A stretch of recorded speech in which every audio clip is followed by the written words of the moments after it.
حاتم طائی کا زمانہ تھا۔ حاتم طائی کا ایک قریبی دوست فوت ہو گیا۔ حاتم طائی جو نے اس کی عیادت کے لیے جب اس کے گھر گیا تو وہاں پر اس نے 2 سے 4 دن قیام کیا۔ تو اس مرنے والے کا جو لڑکا تھا تو اس نے حاتم طائی کی بہت زیادہ اچھی اور بہترین خدمت کی، یعنی کہ کھانے پینے کا اہتمام کیا کہ یہ بادشاہ سلامت ہے۔ تو اس لڑکے کے پاس 10 بکریاں تھیں، تو اس نے نا یہ 3-4 دنوں کے اندر وہ بکریاں ذبح کر کے نا تینوں ٹائم یعنی کہ حاتم طائی کو بہترین گوشت کا یعنی کہ دعوت کا اہتمام کرتا تھا، کھانا کھلاتا تھا۔ تو حاتم طائی جب واپس آنے لگا تو اس نے 1000 بکریاں اور کچھ درہم کچھ یعنی کہ اشرفیاں وغیرہ اس لڑکے کو دے دی، اور اپنے مشیروں سے کہا کہ آج مجھ سے بھی زیادہ سخی انسان اس دنیا میں ہے۔ تو انہوں نے کہا جی آپ سے بڑھ کر سخی انسان کون ہو سکتا ہے؟ تو آپ نے فرمایا کہ اس مرنے والے انسان کا لڑکا ہے جس کے پاس 10 بکریاں تھیں، تو اس نے میرے دعوت کے اہتمام کے لیے 10 کی 10 ہی ذبح کر دی تھی۔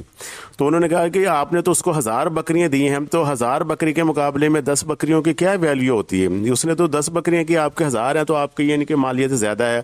تو حاتم طائی نے جواب دیا کہ بے شک یہ بات آپ کی ٹھیک ہے کہ میرے پاس میں 1000 بکری دی ہیں تو اس کی 10 بکریاں تھیں، لیکن میرے پاس تو ہزاروں بکریاں، ہو سکتا ہے میرے پاس 40,000 50,000 60,000 بکری میں سے 1000 2000 کسی کو دے دیں گے تو ہمیں محسوس نہیں ہوگا، لیکن جس انسان کے پاس 10 بکریاں ہوگی، 10 کی 10 بکریاں کو وہ ذبح کر کے کسی کو کھلا دے گا تو اس سے اس کو فرق پڑتا ہے، اس کی ساری جمع پونجی جو ہوتی ہے وہ چلی جاتی ہے۔ تو اس لیے اس نے کہا کہ اس کے 10 بکری 10 کی 10 ہی اس نے میری یعنی کہ دعوت کے اہتمام کے لیے ذبح کر دی تھی، تو اس لیے مجھ سے زیادہ سخی وہ ہے۔ میں نے تو اپنی 50-60 ہزار بکریوں میں سے 1000 بکری دی ہے، تو اس نے تو جو جمع پونجی تھی ساری کی ساری دے دی ہے۔ تو یہ اس سے فرق نہیں پڑتا کہ کس نے کتنا دے کتنا نہیں دیا، اس سے فرق پڑتا ہے کہ جس کے پاس کتنی اوقات تھی اس نے اپنی اوقات سے بڑھ کر دیا ہے یا کم دیا ہے۔